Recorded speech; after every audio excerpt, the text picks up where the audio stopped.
Hola, muy buenas tardes.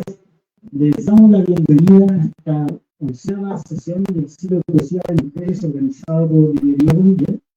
En esta ocasión contaremos con la presencia de las poetas Claudia Posadas y Karina Musa. Antes de dar inicio en este caso a lectura, quiero leer las reseñas biográficas de cada uno. En primer lugar, Claudia Posadas ha publicado, entre otros, La memoria blanca de los muros, en 1997, y Líderes Sirias, 2010. Premio Internacional de Poesía Jaime Sabilles 2009, dedicado por la UNAM 2016, y Carmen Berenguer, Plaza Tomada, Poesía 1983-2020, UANL 2021, selección y prólogo suyo. Ensayos y entrevistas suyas con autores hispanoamericanos de primer orden han sido incluidos en compilaciones de Latinoamérica. Fue becaria de varios programas de la Secretaría de Cultura a través del Fondo Nacional para la Cultura y las Artes, entre ellos Autoresidencias Artísticas para Chile, 2008, y también miembro del Sistema Nacional de Creadores de Arte en 2011 y 2016. Recientemente ha publicado la antología de la poesía de la chilena Estela Díaz Barino, en la colección Vinilistas Poetas Latinoamericanas, material de lectura en la UNAM 2023. Carmen Lozada, España en 1964, licenciada en Lengua y Literatura Hispánica por la UNAM y egresada de la SOGENA. Recientemente recibió la investidura como doctora honoris causa. Ha publicado diversos libros de poesía, teatro, cine y relato, y es acreedora a diversos premios y reconocimientos nacionales e internacionales. El último de ellos fue el premio Naki Naaman 2023 en Líbano por su libro de poesía En esta honda oscuridad. Es directora del Encuentro de Poetas Iberoamericanos con sede en la Ciudad de México y de la empresa mexicana Conex Arte y Cultura. Bienvenidos. Hola, pues muy buenas tardes. Primero que nada quiero agradecer a Manuel Illanes y a esta librería la invitación para leer poesía en este ciclo de mujeres que hoy tengo el honor de compartir con una muy querida amiga de hace muchísimos años, la poeta Claudia Posadas, a quien pues me une una experiencia de vida a través de la poesía, de amigos comunes e incluso de familiares. Después de muchos años vamos a tener el gusto de compartir este espacio. Claudia es una poeta que yo estoy segura encontré en mi otra encarnación, en algún momento de la existencia, con algo vinculado al pensamiento esotérico, al mundo interior y a una percepción muy sutil que comparto con ella, pero también admiro mucho de ella la preparación que tiene a través de los años del conocimiento de numerosas poetas fundamentales iberoamericanas. Es otro punto que tenemos afinidad ahí para hacer intercambios de libros, de nombres, de títulos y bueno, lo que sobre todo de tertulias exactamente, y lo que me une a ella es sobre todo muchísimo cariño. Entonces estoy muy contenta de estar en esta mesa contigo. Y bueno, vamos a empezar. Voy a leer unos poemas de distintas épocas. El primero que voy a leer se titula Ámbar. Dijeron nube y las torres se avergonzaron y se inclinaron los colores grises. Se hicieron arcos. Las piedras se llenaron de rubor. Dieron a luz un parpadeo. Dijeron la palabra amanecía. Las piedras son las nubes de la tierra, las nubes recuerdos del cielo. Llovizna, y en los campos florece la memoria. Una muchacha contempla, la corta, la vuelve margarita, deshoja un libro, vuelan poemas, se pierden versos, otra muchacha los encuentra y el mundo cambia sus imágenes. El día se llena de invocaciones, el día se derraman las palabras, el día se jicarea. De la muerte salen mariposas. Por encima de mi hombro pasa un ave, pasa la semana con sus 7 pecados, pasa el demonio con mi mortaja y con la vela de un barco me limpio el sudor y las visiones. Mi frente se divide, se abre como tus ojos, se vacía como un cero que ha rodado por el mundo. Queda sin ti, sin ella, como un otoño sin hojas, como un poema en blanco sobre la lengua. Detrás de mí me fui quedando, clavé tu nombre en todos los idiomas. Un carcelero me dio sus llaves, abrí la puerta del calendario, huyeron los números y se lanzaron al mar. El tiempo se deletrea, es un niño leyendo un cuento, un niño que envejeció leyendo el mismo cuento. Voy a leer también unos poemas de una plaqueta que se titula República y que está dedicada a la memoria de mi tío Cesario, quien murió en la Guerra Civil Española el 1 de diciembre de 1936, a los 24 años, luchando cuerpo a cuerpo durante la batalla del Monte de los Pinos en Asturias, defendiendo la República. Mis hijos Jacinto y Rumi y a mi sobrinito Mateo y Enol, para que nunca se rindan.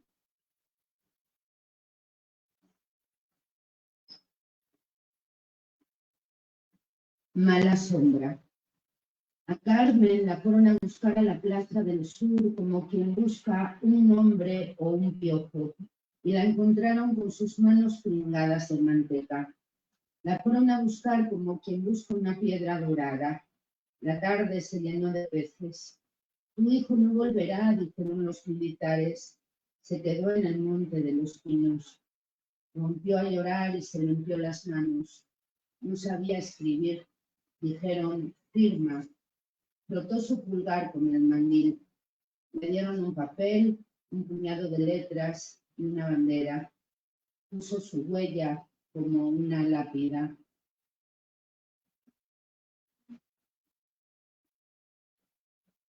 Gallinas. Una ráfaga, polvo de cal y granizada de Texas. A la prima Soli la dejaron sin casa. Salió huyendo a través de las paredes y encontró a un campesino de guerrera militar cargando un saco. No sabía si era rojo o era azul. ¿Qué llevas ahí?, le dijo Soli. El campo cacareaba. Salvo gallinas sobrevivientes. No quiero que las coman los fascistas. Eso es amor, pensó la prima. Y el hombre le respondió, sin amor no se puede ir a la guerra.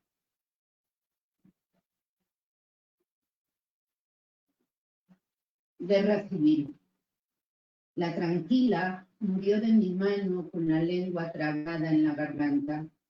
Lo último que dijo fue el nombre de su hija. De Telvina ya no se supo y en la familia se dio por muerta, no por desaparecida. Nadie volvió a hablar de ella. Una tarde sonó el teléfono. Dijo, Sal, estoy en la calle, te quiero conocer. Quería su herencia. Por las escaleras recordaba a mi abuela, ahogándose en una palabra. Segura de encontrar a una perversa, miré alrededor del parque, inspeccioné a las señoras. Me detuvo mi nombre. La voz retumbaba en mi columna. Sus ojos verdes eran los campos con las turcones cabalgando en la neblina. Tía, le dije, y la guerra terminó. Caminamos sobre las hojas marchitas. La valentía tiene distintas direcciones. Entonces pronuncié el nombre de su madre. La agonía es arrepentimiento, dijo consolada, mientras el mar se asomaba entre cipreses y sauces. Si estaba viva, ¿por qué no la buscaste? Habían peleado. Mi madre me echó de casa. La desahució mi abuela. Llegaron los aviones ese día. Caían bombas. Etelvina, 15 años, y el terror golpeando las aldabas y gritando, ábreme la puerta, madre. Mas la tranquila la dejó en medio de la contienda. No tuve tiempo para llorar. Mi tía se fue escondiendo en los portales hasta llegar a las vías. Sin nada, Se lanzó al vagón de un tren. Por eso busca su herencia. México. Al cuñado de Paquita lo denunció su hermano. Esta noche vendrán por ti, le dijeron los vecinos cuando sacaba el ocle de los pedruscos. Tragó saliva, se secó el sudor viendo las olas y encontró un barco a punto de zarpar. Toda la vida le pasó por su frente. Con los pantalones arremangados y el pecho saliendo de su camisa, echó a correr sobre la arena quemada. A zancadas venían los pensamientos, los 3 años de su hija y su esposa por parir. Entre la muchedumbre miró por última vez el cielo. No había viento, ni nubes, ni aves. ¿Cómo se quita el sol?, dijo, mientras marchaba sin saber a dónde iba. En la cubierta estaban las mujeres. Nadie hablaba. La miseria olía a sal. Comenzó a oscurecer. Los disparos salieron de la bruma. Vio cuerpos lanzarse por estribor y se escondió en un tonel donde dormían las ratas. No pude ir a la guerra, se dijo, y decidió luchar. Pensando que las ratas eran fascistas, sacó valor. Mientras las estrangulaba, recordó a su hermano. La traición no tiene cuello, es una lengua sin fin. Ensangrentado y famélico, puso los pies en la tierra, arpas y marimbas, en el aire cálido. Las nubes tropezaban por el cielo, y él, descalzo, sin saber a quién decirle, mi hijo acaba de nacer. Y bueno, de esta serie, por último, voy a leer un último poema. Todo esto son retratos o estampas reales que vivió mi familia durante la Guerra Civil. Voy a leer un poema de mi abuela materna, que, bueno, pues ya saben que cuando hay una guerra todo se complica mucho, pero la vida continúa. O sea, no porque haya una guerra no te vas a enfermar. Y ella tenía un hijo con epilepsia que tenía que atender. Entonces esta es la historia un poco de mi abuelita materna y mi tío Luis, que todavía está vivo, tiene al día de hoy 89 años. La teta. La abuela tuvo un hijo que se caía como se cae un techo. Se desplomaba frente a los precipicios con los ojos en blanco mirando el cielo azul. El oleaje contra las rocas y la espuma azotada entre sus labios. Cuántas palabras turbias, cuántos cangrejos sobre su cuerpo. Como quien levanta una patria perdida, corría la abuela a levantarlo. Antes de bombardear, sonaban las sirenas para ir a los refugios. Sentada en la mecedora de Bejuco, Aurelia se quedaba en casa dándole el pecho a su hijo. Que pase lo que tenga que pasar, pensaba ella, mientras sus hijas iban a esconderse de su leche temible entre la arena y los eucaliptos. Su hijo se desvanecía como el amanecer sobre la cordillera, igual que la Piedad, la abuela lo cargaba por el mundo. Hay un remedio de hierbas, le decían, y emprendía el camino. Los rayos de sol se ocultaban en la maleza. Los retenes militares les impedían el paso. Parecían maniquíes en la espesura. Aurelia era un camaleón. Alzaba el puño, levantaba la mano, cantaba todos los himnos. Un día le intervinieron. Te vamos a fusilar, le dijeron los fascistas. Su hijo se convulsionó. Que pase lo que tenga que pasar, repitió Aurelia. Llegaron los republicanos. Se mataron entre todos, le dijo al grupo, mientras su hijo bebía el té de hierbas entre la arena y los eucaliptos. Gracias.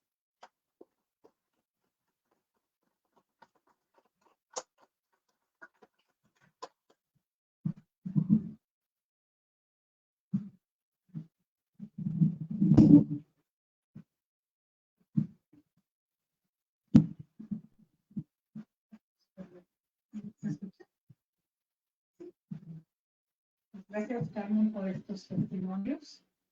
También muy importante, es un tema que me preocupa siempre. guerras civiles, yo creo que otra vida que pues rebelde y alborotado social, porque me conmueven muchos temas en los sueños extraños sobre, no sé, ese tipo de experiencias, entonces en alguna otra vida. Y quizá eso me ha acercado muchísimo pues a la cultura, al pueblo chileno, su resistencia, su historia. Entonces, también me pongo mucho a pensar eso. Y bueno, pues agradezco el espacio a la siempre generosa, gentil Andrea Bonilla, a Juan Luis Bonilla, que le mando un saludo si está por ahí viendo. Un saludo muy, muy afectuoso con el tiempo, con los años. A ustedes por estar aquí presentes, muchas gracias por aprovechar la ciudad para su perspectiva. Y bueno, a nuestros anfitriones que siempre están pendientes, Manuel Ursúa, perdón. Manuel es que mira carita de Manuel, y luego ya, bueno, Manuel Llanes, Manuel Ursúa, mi amigo, pero perdóname, pero siempre estás presente, y más en el Facebook. Y bueno, pues es un gusto, bueno, el maestro Javier Narváez, que siempre está aquí dando testimonios de cómo uno va envejeciendo. Pobrecito.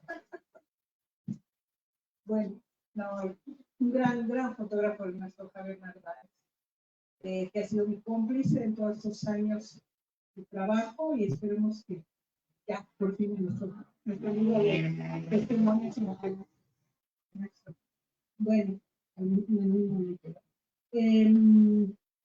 Pues es un placer leer a Carmen Usal, que como ella ha señalado son muchos años que nos unen. Ella pues trabajó conmigo mis primeros poemas hace algún tiempo. No. Pero siempre ha habido como esa afinidad hacia ciertas ventanas de la percepción. Noto en ella, en su poesía, en alguna parte de su poesía, cierta búsqueda por esto de lo inefable, no puede decirse quizá el espíritu, pero no puede hablar desde un punto de vista dogmático. Hay un proceso de ascesis, también lo he visto en su poesía, y que a mí me es particularmente interesante porque son partes de mis temas, de mis indagatorias que siempre están presentes en todo lo que haga, diga y deje de hacer. Esta percepción por el misterio, por una otra realidad, por un inefable. Son conceptos distintos, pero en el fondo son siempre ese misterio de existencia.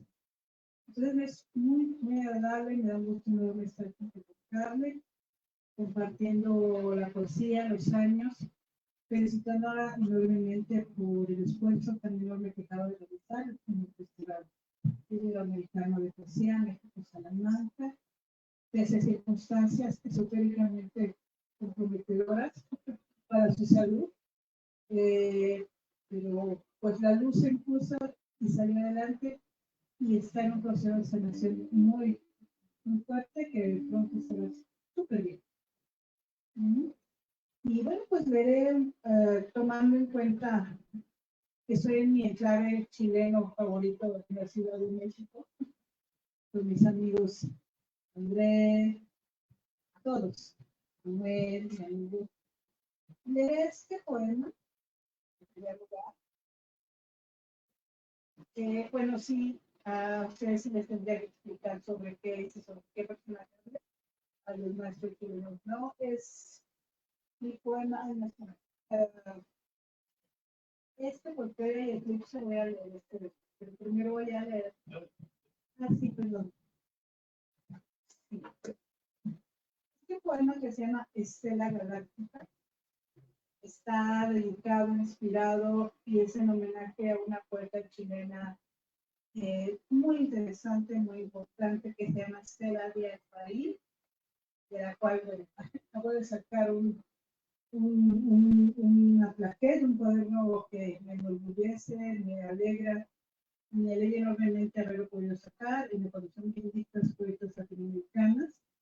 Es un logro personal muy grande eso, haber podido lograr esto y haber contado con la generosidad de la UNAM. Esta poeta nació en 1926.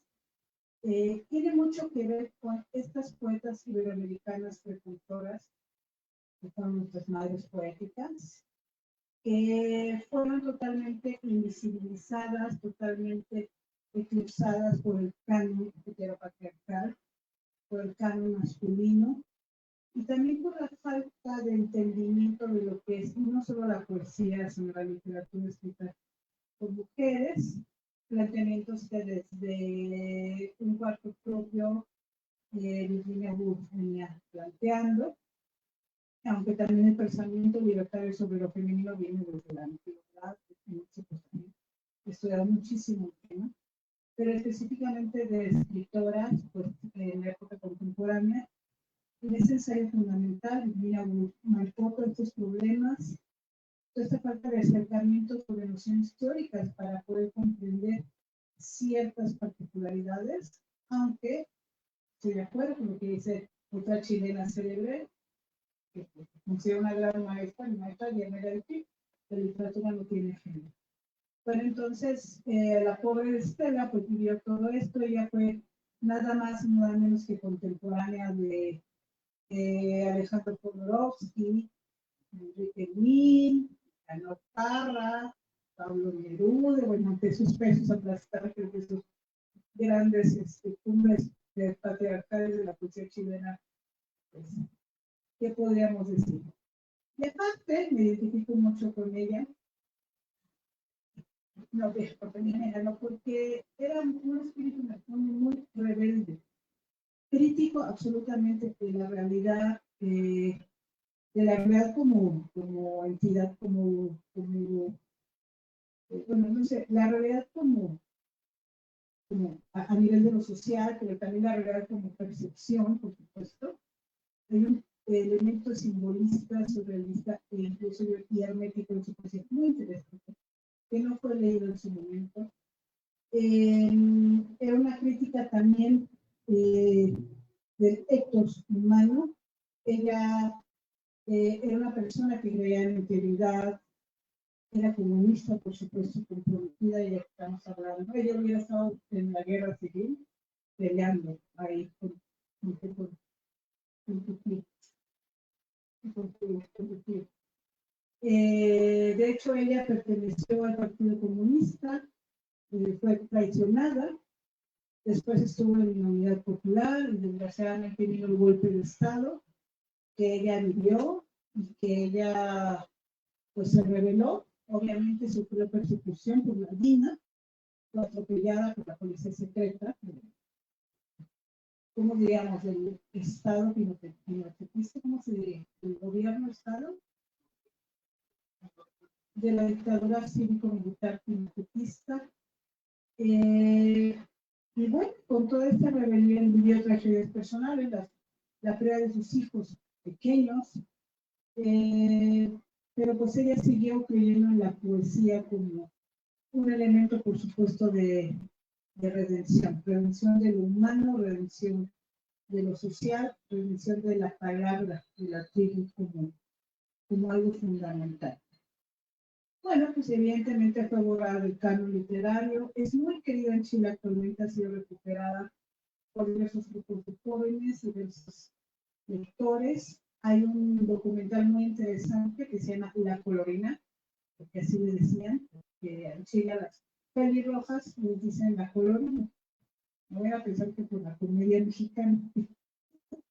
Y por Luciana, ustedes no lo conocen también jóvenes. Pero sí era La Colorina por el cabello pelirrojo gigante, precioso que tenía, una mujer muy hermosa. Y bueno, pues como una mujer así va a pasar indicta por el canon patriarcal.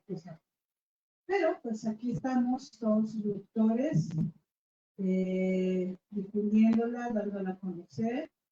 Bueno, agradezco el apoyo que me han dado Manuel y André al respecto, con bibliografía, con charlas. de todos ustedes, amigos poetas, por apoyarme en dar a conocer a este y muchos poetas que son nuestros precursores.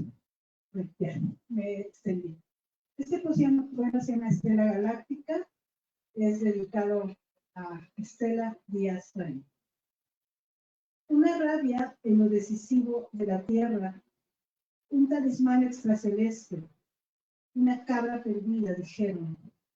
El diablo para muchos, dijo ella, un pobre diablo para aquellos movimientos del alma, aquellos lavapiés de los monstruos que se han cebado con sus glándulas hasta lo invisible, que se han extasiado con nuestros sexos indefensamente abiertos, con nuestros pechos impuramente expuestos, nuestros jirones desolladamente colgantes, porque son bestias que ya probaron la carne humana.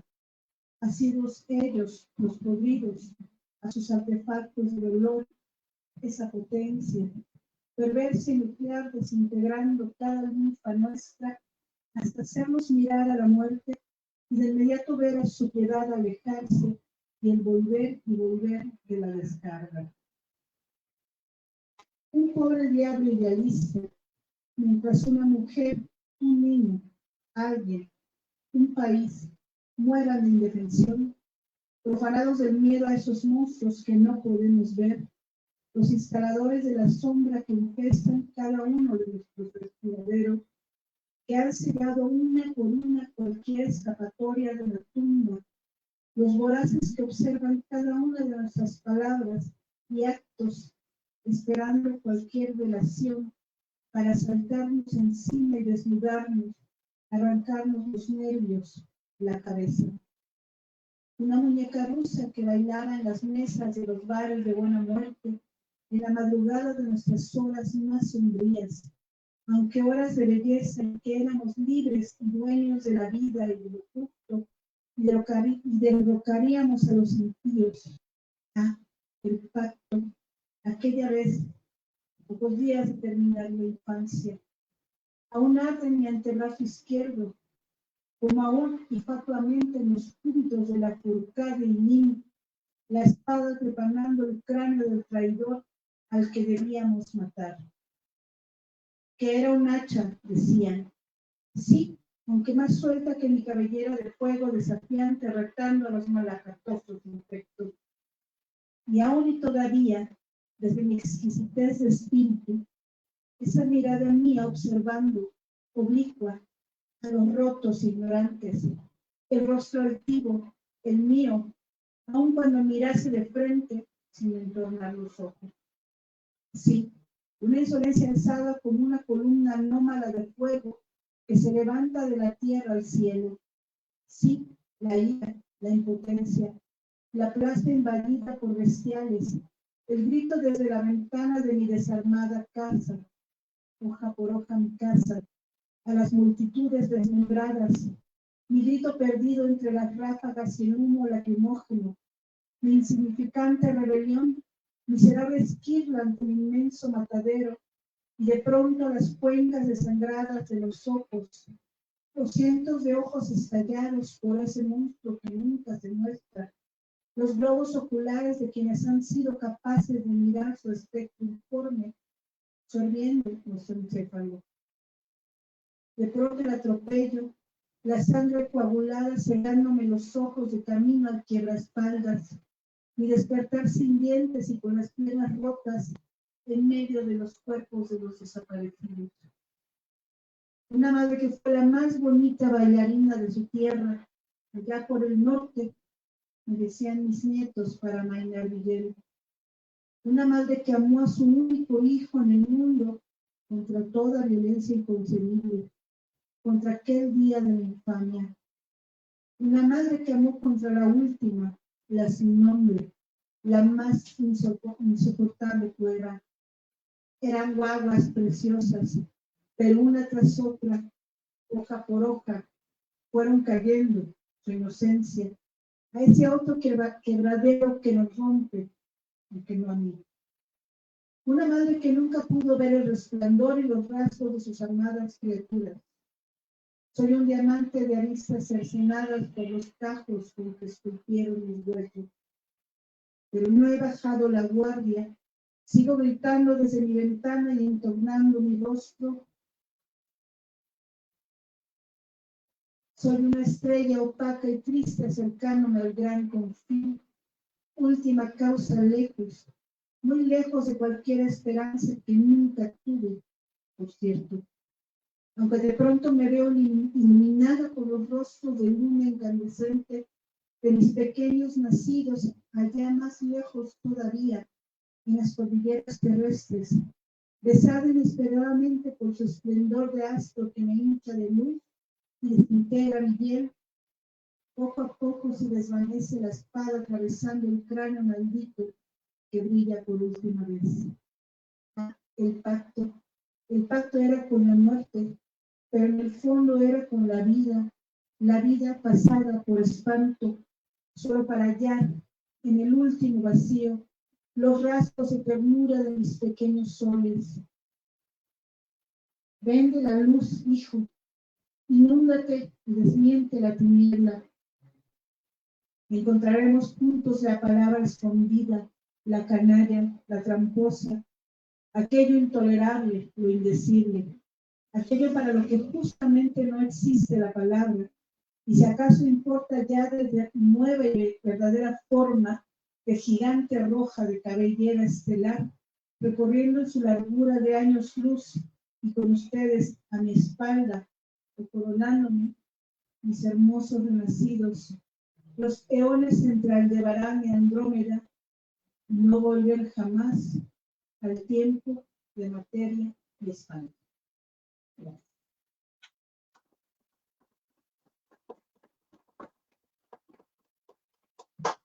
¿Lo por esta ronda? ¿Cómo son muy largos?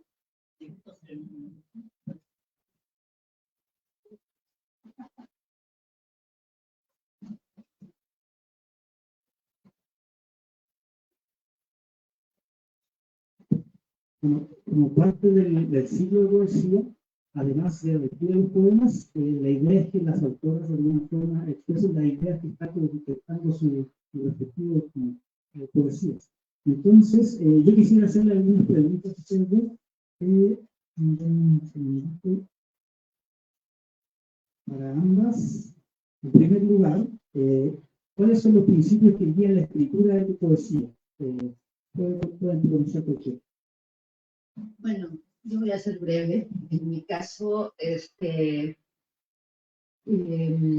digamos que el primer principio, y yo creo que el único, es una congruencia, ¿no? Entre lo que estoy viviendo y lo que estoy expresando, ¿no? O sea, para mí eso así se dio de una manera natural desde que empecé a escribir y es algo que se ha sostenido en mi experiencia hasta el día de hoy.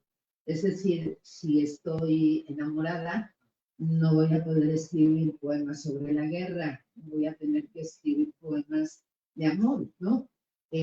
O si no estoy enamorada y estoy involucrada en una causa social, pues obviamente van a surgir versos que tengan que ver con ese tópico, ¿no? Entonces, en mi caso, es la congruencia lo que puedo decir también. Gracias. Gracias, pues. Sí se ha observado esa experiencia vital, pero tengo una experiencia de conciencia en tu poesía también. Como eso vital va permeándose por una conciencia, toda una concienciación, por toda una manera de permear, por supuesto, la experiencia fenoménica, la experiencia real, y con el mundo interior. Y eso también significa la cesta.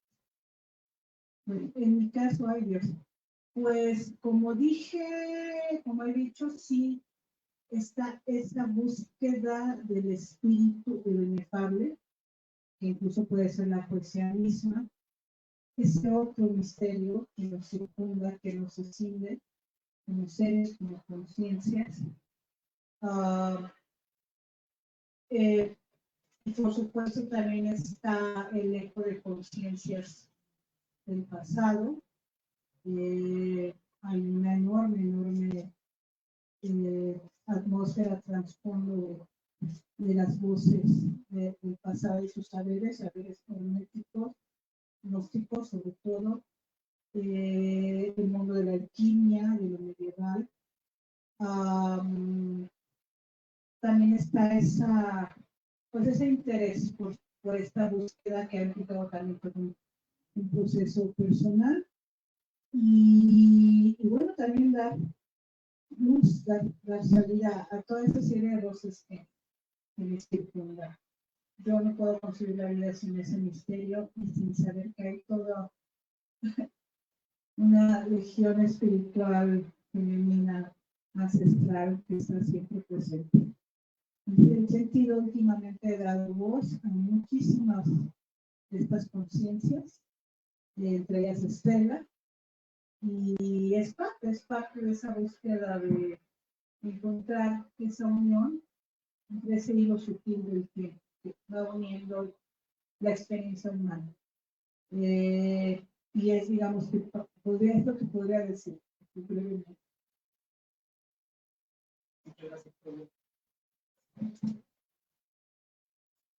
La segunda pregunta también para ambas es, ¿qué influencias literarias, artísticas, filosóficas han sido esenciales para el desarrollo de tu poesía? Muy bien, esa pregunta sí me la sé. Bueno, en mi caso, yo quedé muy marcada por, primero que nada, la generación del 27 en España, que fue para mí un descubrimiento muy gozoso. Cuando comencé a leer a Lorca, a Alberti, a Jorge Guillén, a Pedro Salinas, fue algo impresionante para mí, ¿no? Pero también tengo que decir que los místicos españoles, San Juan de la Cruz, Santa Teresa, Fray Luis de León, marcaron profundamente mi vida porque los escuché cuando era una bebé. Mi tía Feli, como estaba soltera, iba a casa de mi madre y me dormía recitando esos poemas. Entonces, entre ellos conocí por primera vez, tenía yo días de recién nacida, pues a Sor Juana, porque ella era feminista y le encantaba recitar Hombres necios que acusáis a la mujer sin razón. Entonces, ese particular poema de Sor Juana tiene una extraña estrofa, porque yo todavía no alcanzo al día de hoy a vincular ese verso, esa estrofa, con el tema del poema, que dice: parecer quiera el denuedo de vuestro parecer loco, el niño que quiere al coco y luego le tiene miedo. Yo decía, pero bueno, de bebé yo lo único que me interesaba era el niño y el coco, me moría de la risa y yo quería otra vez volver a oír el poema de Sor Juana. Pero hasta la fecha me sorprende en ese hombres necios que acusáis a la mujer sin razón, qué sucede en el pensamiento de Sor Juana para encontrar una estrofa más adelante con la palabra niño y con la palabra coco. Todavía sigo sorprendida, ¿no? Entonces, bueno, pues digamos que en mi caso fue la generación del 27, todos los místicos españoles. También la poesía popular en Asturias, de donde yo soy originaria, hay mucha canción popular bellísima, que digamos son poemas cantados prácticamente, ¿no? Y mi papá cantaba muy bien, entonces pues me dormía también con canciones de la época, asturianas, unas en español, otras en vale, que es la lengua que se habla en mi tierra. Y por último, decir que también puedo reconocer una influencia de las jarchas y de la poesía de los juglares, ¿no? Porque también en toda la familia materna mía se hacía mucha alusión a este tipo de poemas, porque venían de Castilla, una zona. Entonces yo creo que bueno, no sé qué nos comparte ahora mi compañera Claudia, pero creo que todo tiene que ver con la geografía, con el momento social, con el momento histórico en el que uno pues, empieza a escribir y se rodea de todas estas cosas. Probablemente si hubiera nacido en otro país, ¿verdad? En Madagascar, pues no estaría hablando de estas influencias que a lo mejor ni siquiera podría reconocer como grandes poetas, ¿no? Porque a lo mejor mi sabiduría o conocimiento no llegaría tanto. Entonces sí creo que a mí me marca estos grandes nombres dentro de lo que es la poesía, sobre todo en el español. Estoy cantando una salsa. Estoy sorprendida porque, sí, bueno, yo podría hablar igual de muchas influencias, pocas mexicanas, un caso raro, referencias absolutamente medievales, por supuesto de la mística española Teresa de Ávila, San Juan de la Cruz, para mencionar lecturas fundamentales, pero sobre todo las lecturas de los manuscritos gnósticos más importantes, la lectura, gracias a mi maestra Karina Huberman, una especialista de estos temas, lo mínimo, ni siquiera poco, lo mínimo latido que podría yo saber ahora es a través de ser una lectora de su obra, de su narrativa, de su poesía, una muy poderosa y nada facilita. Bueno, ella sí es una gran influencia, es y absoluta influencia. Aquilina Moniz, pero ella viene del exilio español, justamente, es criptojudía, del exilio español, aunque estuvo en Cuba, en Francia, pero es una biografía de exilio importante. Y su literatura es exiliar completamente, nunca hay un centro, como estos saberes de los libros sagrados judíos, siempre está buscando la palabra, como en Estela, la palabra siempre está buscando, la palabra escondida. Sí, una profunda influencia en la literatura medieval, jamás se pregunté por qué. Juan Inés de la Cruz, que para mí me sigue pareciendo impactante, contemporánea, sorprendente.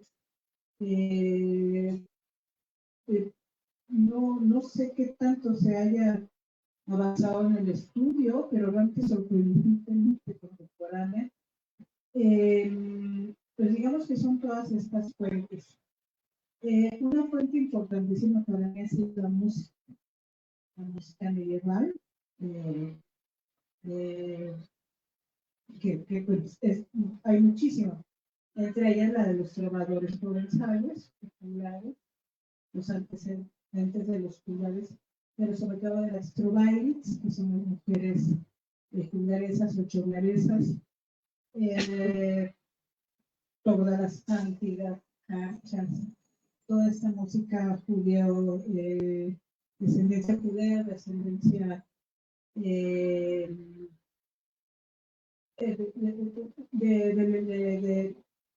pueblo judío que vivió en España, se me olvidó los sefardíes, por supuesto, y esto tiene que ver evidentemente con la clima y sefardíes.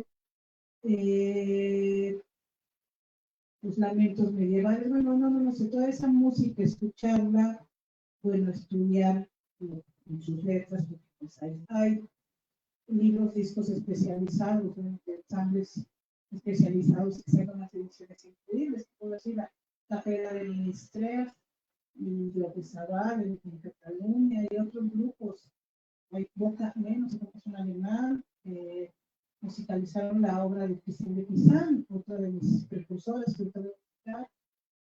entre esa literatura medieval renacentista Christine de Pizan, por supuesto, es fundamental para mí como escritora y creo que para todas nosotras también no debe ser, lo puedo explicar. Y bueno, sobre todo también la literatura hispanoamericana, latinoamericana. En su momento, en mi juventud, pues fui periodista cultural, y maestro Javier Narváez de consta.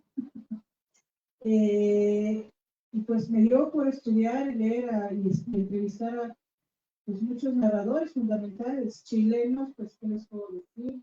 A Coloane, sí, sí. Y creo que fue la primera periodista que entrevistó a Roberto Bolaño cuando apenas sacó Los Detectives Salvajes. Igual me hizo una heroína en Chile y me dejaba yo que todo. Es la mexicana que entrevistó a Bolaño. Bueno, entonces, muchos, ¿no? Ariel Dorfman, los chilenos. Y bueno, evidentemente a Zurita, que desde 1996 lo estoy entrevistando, el pobre, siempre ando con el tren, no, además es un diálogo de y a cuentas, ¿no? Por supuesto, pues por ahí estarán esos testimonios. Y eso para mí ha sido una, ¿qué será? Una escuela in situ de la literatura latinoamericana.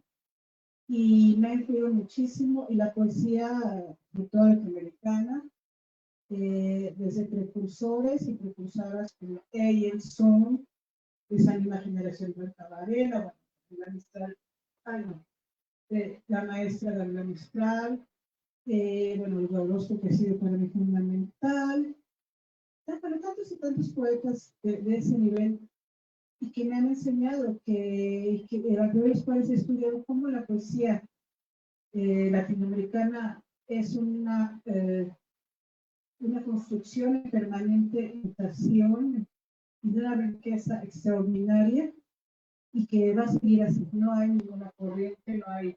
Todo es una permanente construcción, un permanente devenir, un permanente magma del presente, pasado.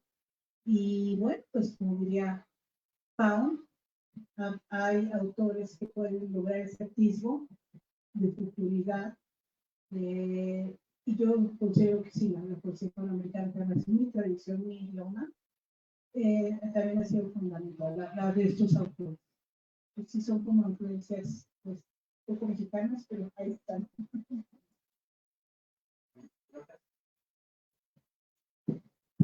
Gracias, Claudia. Y para terminar, sería la última pregunta para ambas. ¿Qué caminos creen que seguirá la poesía en el futuro? Sería una pregunta muy, muy amplia, pero no sé si... Bueno,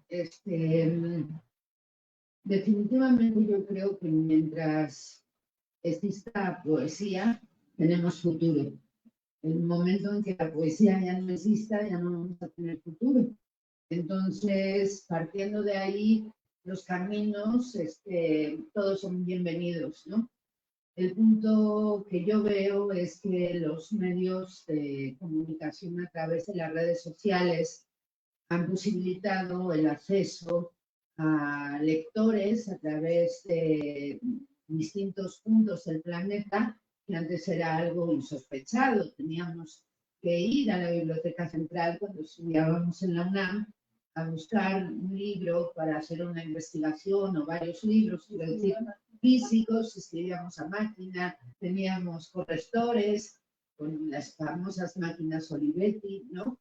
Entonces ahora todo esto se ha revolucionado, ha cambiado, pero aparte está todo el tema de la poesía sonora, de la poesía expansiva, y creo que es algo muy importante y necesario ver cómo a través del tiempo y el espacio, pues estos registros poéticos y estas poéticas van transformándose, van mutando, van encontrando nuevas alternativas que en un inicio a lo mejor ni siquiera estaban en la mente de los poetas, ¿no?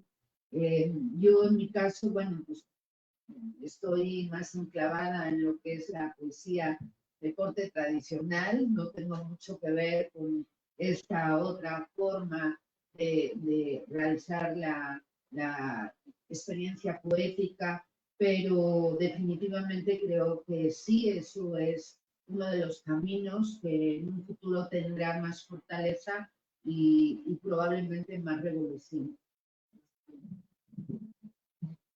Sí, pues estoy totalmente de acuerdo con Carmen, y hasta cierto punto ya mi respuesta está implícita en lo que acabo de decir.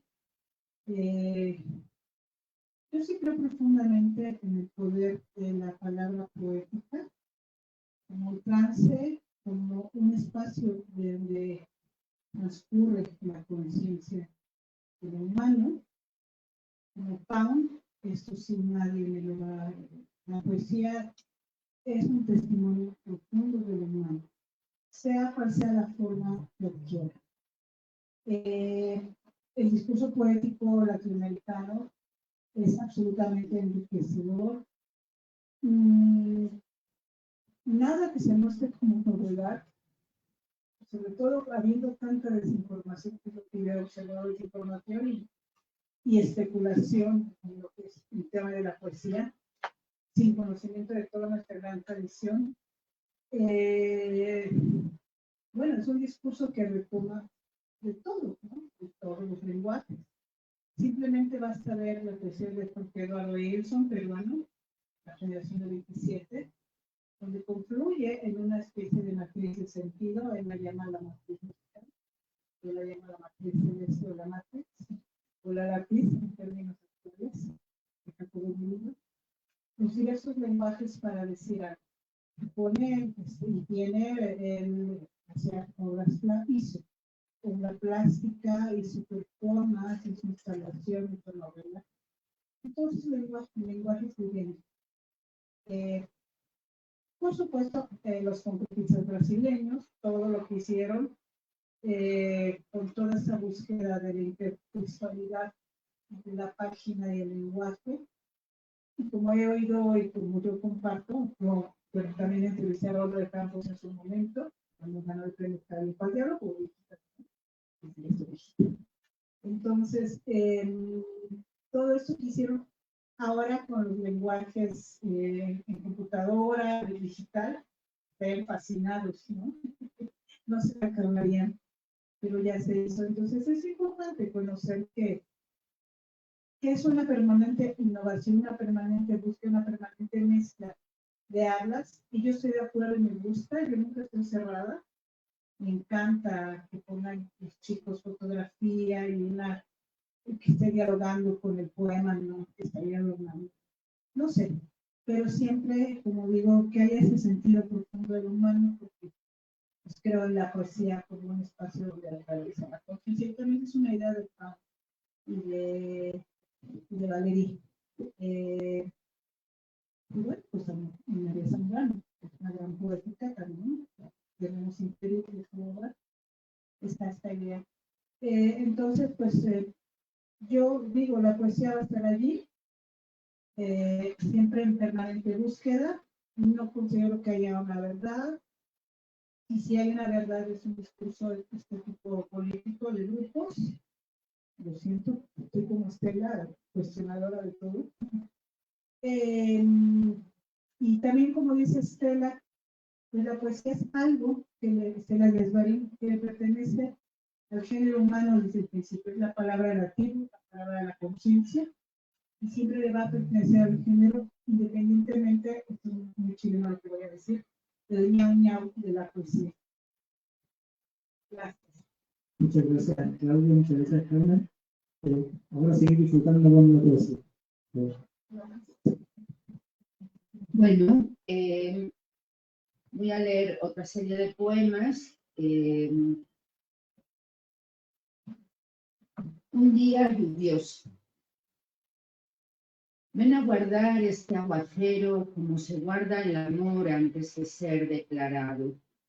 El agua corre por la calle, juega entre las piernas de las aldeanas, arrasando los charcos donde minutos antes se reflejaba el sol. Nada permanece en este mundo. Tras la ventana, Jacinta y Manuel se besan. La lluvia los vio cuando caía al pie de su cabaña. Se detuvo a mirarlos y quiso ser saliva. Un instante de amor quiso la lluvia.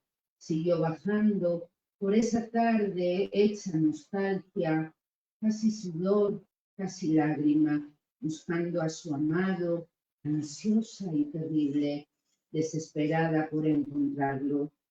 Al verlo, el río estaba con otra, yéndose al mar. olvidándola. Repentinamente el agua fue secada, el desierto se hizo para que llueva otra vez. Por eso, ven, ven, ven a guardar este aguacero como se guarda el amor antes de ser declarado. Voy a leer unos poemas que tuvieron un origen un poco inusual para mí, porque son poquitos, pero surgieron entre un sueño y otro. Me despertaba en la noche y escribía.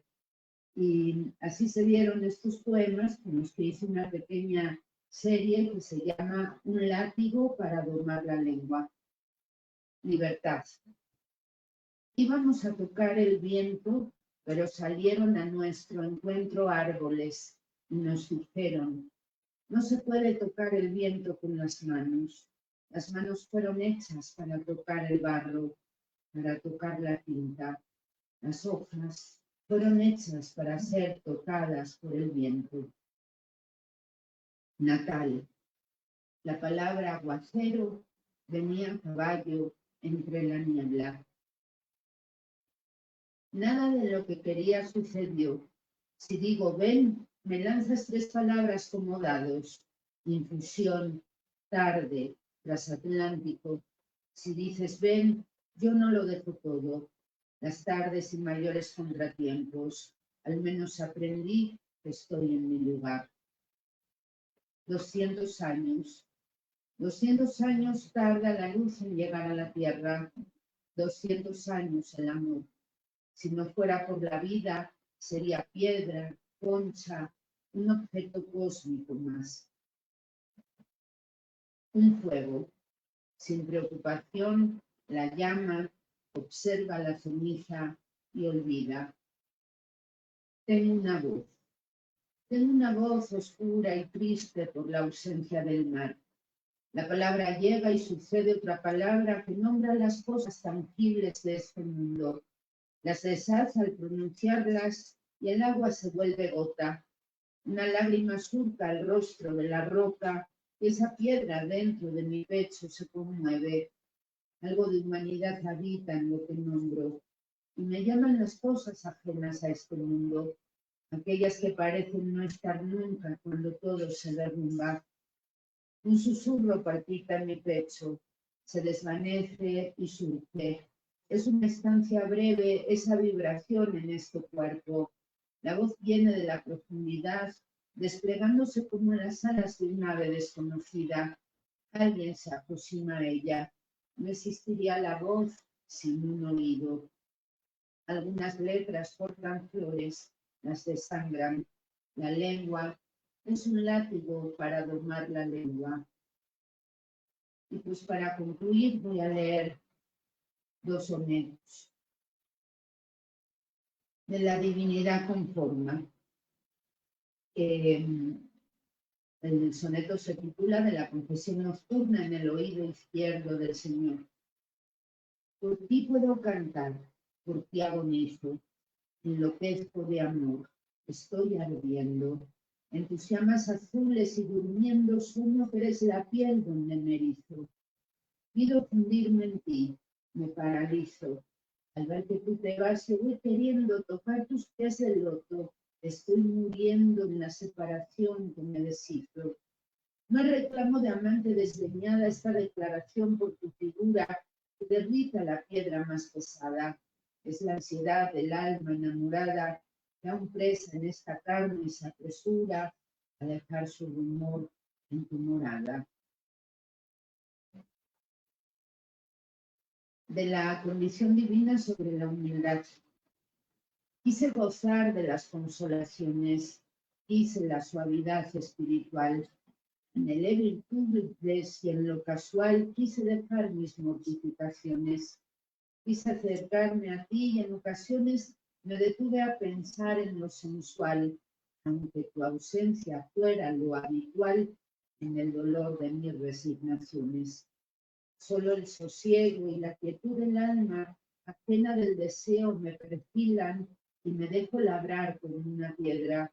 que la han de pulir sobre su palma, deshaciendo el enredo de la hiedra y encontrando los efectos que la hilan. Muchas gracias.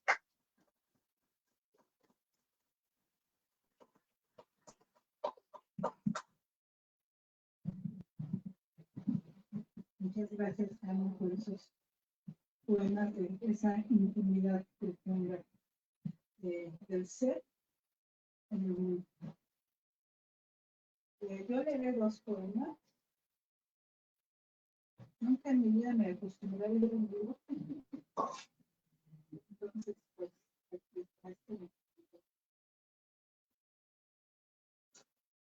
y este otro que se llama La hija del astrólogo, a propósito del eclipse lunar de hoy,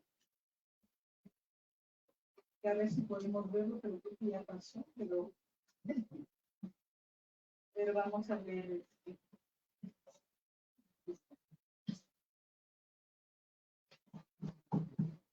Este se llama La hija del astrólogo, está dedicado a Christine de Pizan, que como decía es una lectura, debe ser una lectura fundamental para las mujeres. Christine de Pizan vivió en el Renacimiento en 1400, más o menos ya a comienzos del Renacimiento, bajo el proyecto humanista que tenía cierto proyecto educativo a la mujer. Ella recibió una formación absolutamente extraordinaria para su tiempo. Su padre, bueno, era noble, la nobleza era una mujer, todo era imposible que tuviera formación. Entonces solamente todo ese tipo de conocimientos similares dirigidos para la mujer, más en general, solamente la mujer tuviera una clase privilegiada. Christine era hija del astrólogo y del físico de la corte del rey Luis XV el Sabio, digamos que el bisabuelo del rey que perdió, bueno, que asesinó a Juana de Arco, es estrictamente, por cierto, contemporánea de Juana de Arco, y ella fue la primera mujer que tuvo conciencia de género, que defendió a su género a través de su escritura, que se enfrentó al heteropatriarcado de su tiempo, que eran poderes aceptados, la nobleza, el clero, los filósofos, la burguesía naciente, conglomerados en la Universidad de París o la Sorbona, que era un centro de poder que guió los destinos de Europa y del pensamiento heteropatriarcal, Aristóteles como único fin, etc. Entonces, una misoginia tremenda, y fueron que juzgaron a Juana de Arco, una joven de 17 años, y la quemaron viva en la hoguera. Además, estos señores, 100 años atrás, habían quemado viva a otra mujer, Margarita Coret, la mística beguina, que escribió un tratado hermoso, El espejo de las almas santas. En mis influencias me olvidó mencionar a todas estas místicas, las beguinas, Matilde de Magdeburgo, Margarita Coret, Marguerite Stenel, en fin. Y Cristina escribió un libro, se enfrentó a ellos a través de misivas e inició un proceso histórico en la historia de la mujer muy importante que se llama La querella de las mujeres. Eso está en internet, en la Wikipedia, y pueden ver toda la historia. Y todo ese despertar de conciencia, el despertar de fuerza,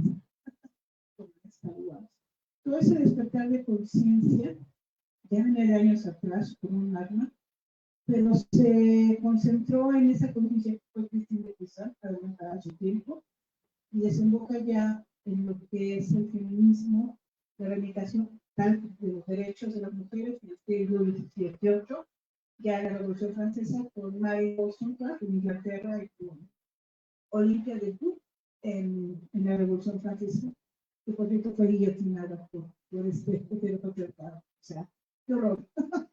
¿Cuánto va a costar a la mujer luchar por sus derechos? Nosotros los usamos hoy. Pues una de estas profesoras es Christine de Pizan, y escribió un libro muy hermoso que está en Ciruela Medieval, que se llama La ciudad de las damas. Y en ese libro, siguiendo mucho pues esta literatura de Amor Cortés, un poco también lo de las herederas de las Provalids, o de los medievales, pues va creando una ciudad metafórica donde todas las mujeres de tiempos atrás hizo toda una investigación. Todas las mujeres valiosas que estuvieran viviendo en esa ciudad la fue construyendo a través de la ayuda de sus tres almas o tres visiones espirituales: razón, son las que deben acompañar a la mujer, razón, justicia y se me olvida siempre la otra. Sí, y este libro demostraba a todas las mujeres, toda la valía, iba en contra de todos los discursos contra fémina que estaban desde Aristóteles, desde, bueno, y ya en Ovidio, en toda literatura, que la mujer no podía ni estudiar y que no era mujer. Ahí inició toda esa revolución y ahí está dedicado este poema, chiquito. Se llama, tengo otro sobre ella un poco más grandes, pero este se llama La hija del astrólogo y es como ella recibe este pensamiento desde su padre, ¿no? De su padre que la estudió. La hija del astrólogo. Mirar las estrellas para saber a cuál pertenece el designio. Adivinar cuál será entre los cúmulos. ¿Acaso Alfa Centauro o aquel cintilar azul o el Venus gigantesco? No dejar nada a la suerte del azar. Mejor distinguir el astro para anclarlo a su corazón por siempre. Ella mira a su padre girar la rueda de los pergaminos. Lo observa tomar de esta un manuscrito y descifrar los símbolos celestes al desplegar la miniatura sobre su mesa. Ve cómo toma una esfera y la sitúa frente a sí para mirarla tras luz.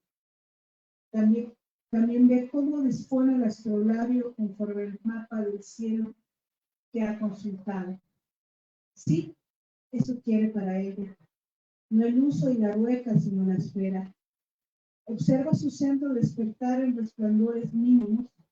Encuentra en ese hervidero de fotones muchos caminos para descifrar y nombrarlo, y encontrar y nombrar el suyo, el propicio, el incuestionable, la fuerza. Construirá la ciudad protectora. Aquí debe ser la ciudad de las damas, pero no lo corregí. Enfrentará las coartadas de la Vía Láctea. Hija y padre, entrelazando sus manos, toma la esfera en cuyo interior brilla el corazón elegido por siempre.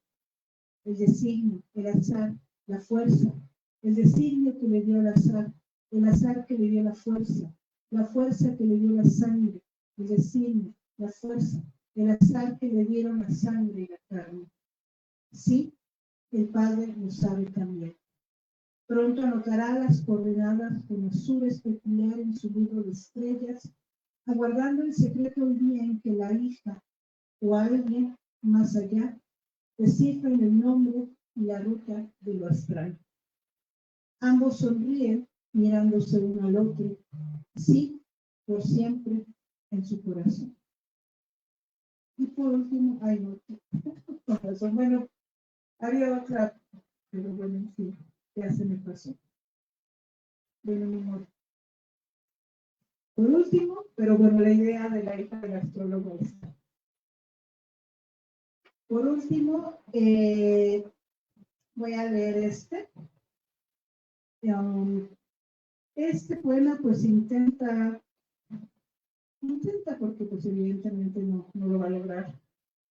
Pues después del proceso de ascesis, el proceso del alma o del ánima que está plasmado en el primer libro, Libres Tibias, en busca del inefable del espíritu, de la poesía, de la palabra, de la rendición, de la sanación, etcétera, en todos los niveles psicológicos. Tiene los de búsqueda de ancestros, los cátaros. Al final, pues ya, ¿qué será? El ente, el alma, etcétera.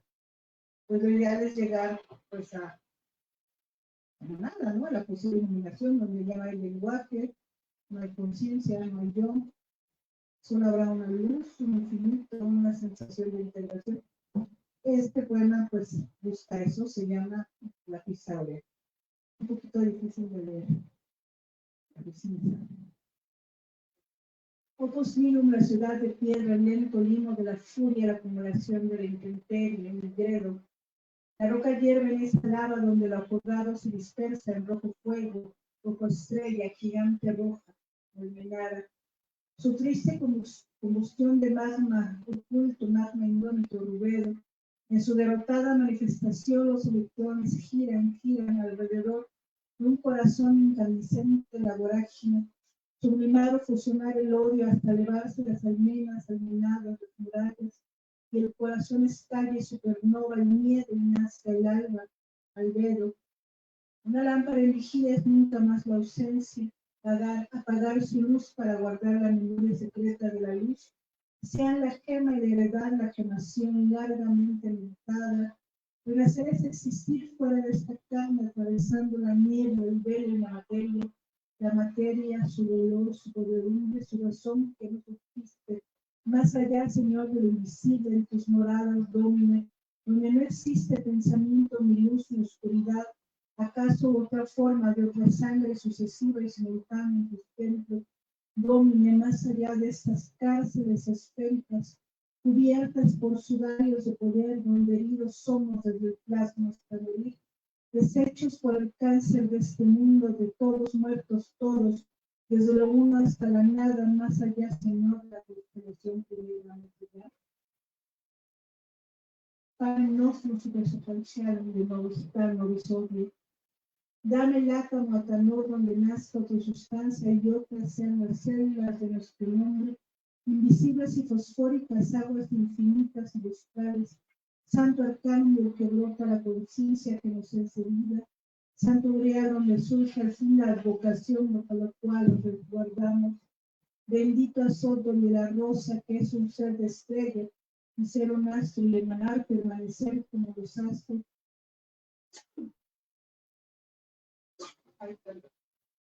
Y ser un astro y emanar, permanecer como los astros, lucidos en su propia aura, todos entramados, todos, la matriz celeste, meloramente amada servitud, en el corazón tan alto pulsa olor, un pulsar lumínico, el castigo donde expira el orden constelado, la ingravidez de las palabras, el sentido del espíritu, la muerte de las máscaras, la resurrección en la torre del viaje.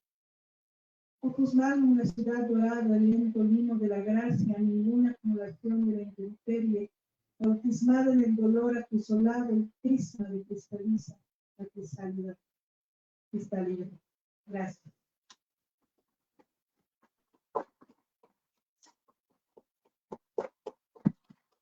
Muchas gracias, Claudia, Carmen. Aprovechando que los poetas están acá, si alguna persona del público desea hacer algún comentario, alguna pregunta, por favor, hay un micrófono disponible.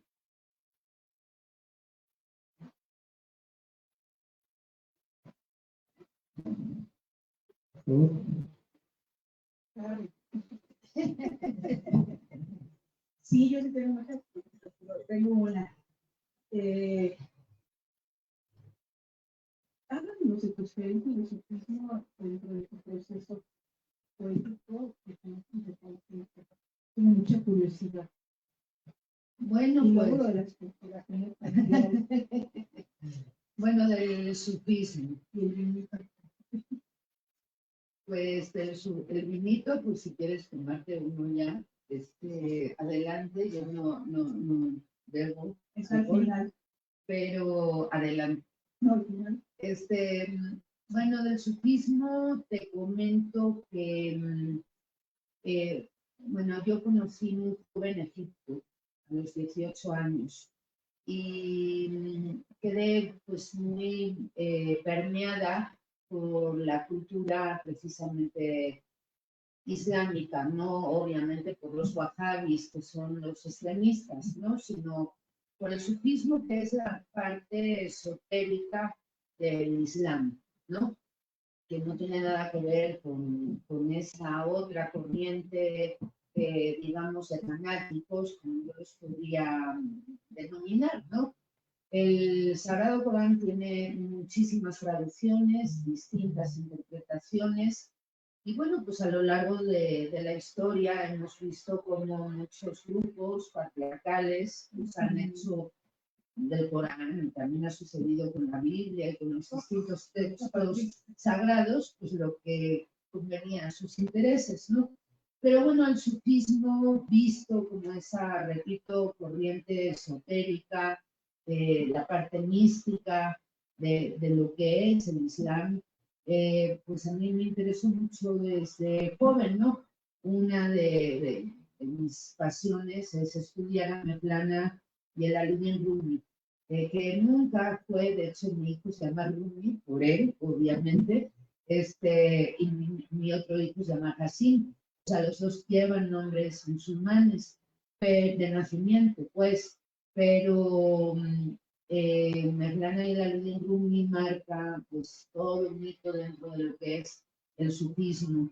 Él nunca fue un escritor, fue de hecho pues un místico que cuando tuvo el encuentro con su gran maestro Shams de Tabrizi, pues vino en él toda una revolución interna, ¿no? Entonces a partir de ahí él entra en un profundo conocimiento de sí mismo y una percepción muy particular, muy fina, muy sutil de lo que es el universo y integrado con el ser humano. Y bueno, cuando se separa abruptamente de una manera trágica de su maestro, el cual fue asesinado, una de las versiones es que lo matan por celos, pues Mevlana entra en éxtasis y había ahí una columna en su templo donde se encontraba, que empieza a girar, apoyándose, porque no podía ni caminar bien por el dolor del corazón, por el dolor de la separación que él experimenta. Y a partir de ahí empieza a recitar, digamos, versos que sus alumnos escriben. Entonces, se dice que Mevlana es uno de los escritores más vendidos en Nueva York, pero quiero aclarar que nunca escribió, no sé, no dijo, yo soy un poeta y voy a escribir. No, o sea, no fue así la situación. Entonces, bueno, pues cuando yo conocí al padre de mis hijos, el padre de mis hijos era sufi, de la orden Mevlevi, de la orden de Mevlana. Esta orden es una orden de derviches giradores que tienen un sombrero y un traje blanco con el que giran. Todo eso es una metáfora y un simbolismo muy profundo. El traje del girador, Mevlevi, es como tu mortaja. Cuando te mueres, te vas a enterrar con ese traje, ¿no? Y tú lo coses y en cada puntada vas haciendo un mantra. O sea, tiene todo un conocimiento interno muy profundo. El punto es que, bueno, pues, yo pierdo a mi marido, que muere trágicamente de un día para otro, y me quedo con mis hijos chiquitos de 1 año y de 3 años. Rumi tenía 1 año y Hassim 3 años. Pues bueno, pues yo entro en una fase de mi vida completamente diferente a lo que fue antes y a lo que fue después. Y bueno, pues me hacen una invitación para llegar a la Orden Jalbetilla Raji aquí en la Ciudad de México. Y bueno, voy a esa orden, a ese lugar que estaba ubicado en la colonia Condesa, en la calle de Sinaloa. Y bueno, pues a partir de ahí empezó a tener una relación muy cercana con una mina, que era la sheikha de esa orden, y viajo a Turquía en varias ocasiones, y a muchos retiros, participo de muchos retiros, hago 8 ramadanes, porque estuve 8 años en esa orden.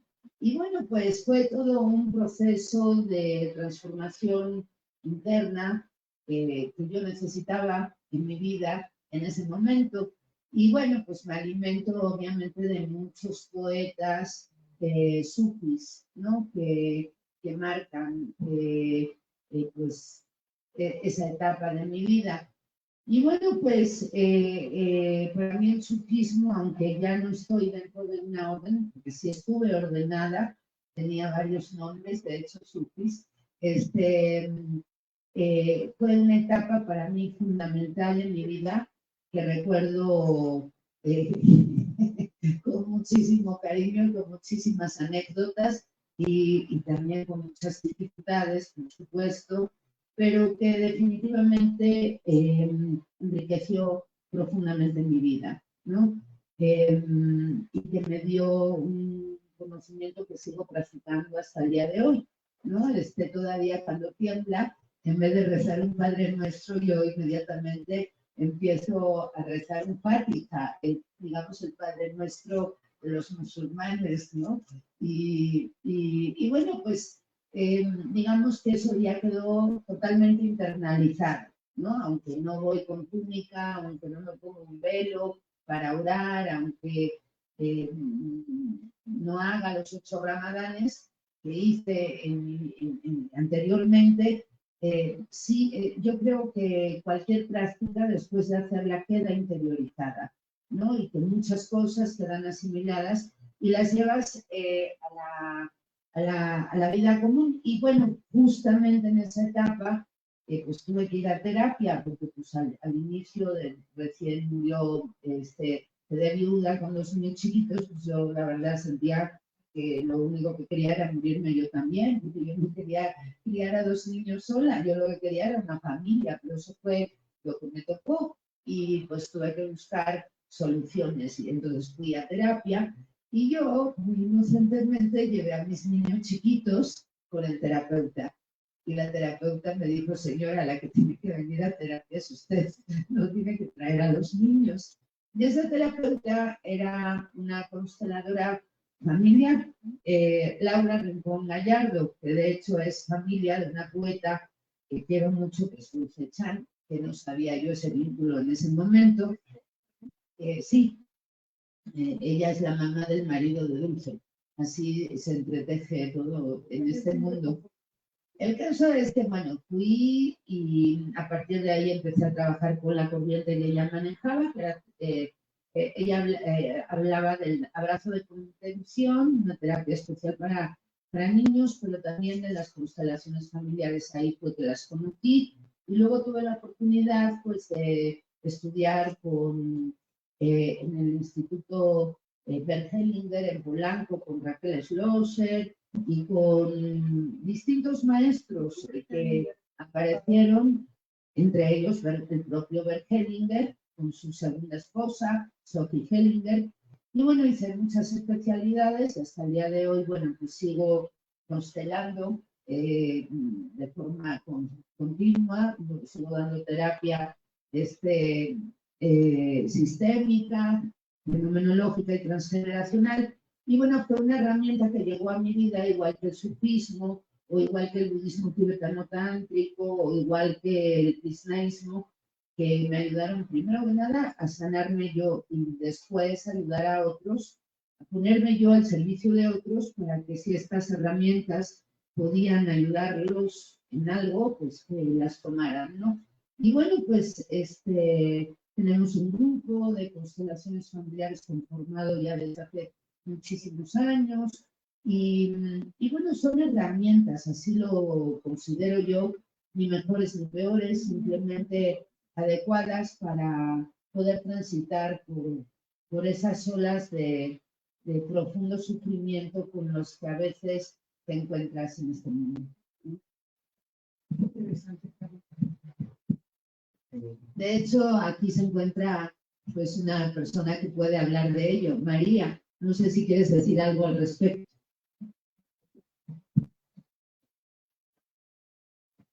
Hola, buenas tardes. Solamente agradecerle a Carmen primero la invitación y comentar sobre las constelaciones que es un trabajo pues muy importante, muy en mi caso también me ha servido bastante y bueno, es parte de la experiencia que me ha tocado trabajar y de ahí también sanar. Entonces, eso es lo que les puedo comentar. Gracias. Muchas gracias, María. Bueno, quiero agradecer en nombre de la librería de la Carmen Mesial y a Claudia Posada por esta lectura de poesía. También al público que está presente, los queremos invitar a la próxima sesión del ciclo de poesía, es el sábado 11 de noviembre. Van a leer las poetas América Fernández y Priscila Palomares. Y los invitamos ahora a un cóctel, en este caso que auspicia nuestra querida Claudia Posada y Estela Díaz Jarón. Muchas gracias.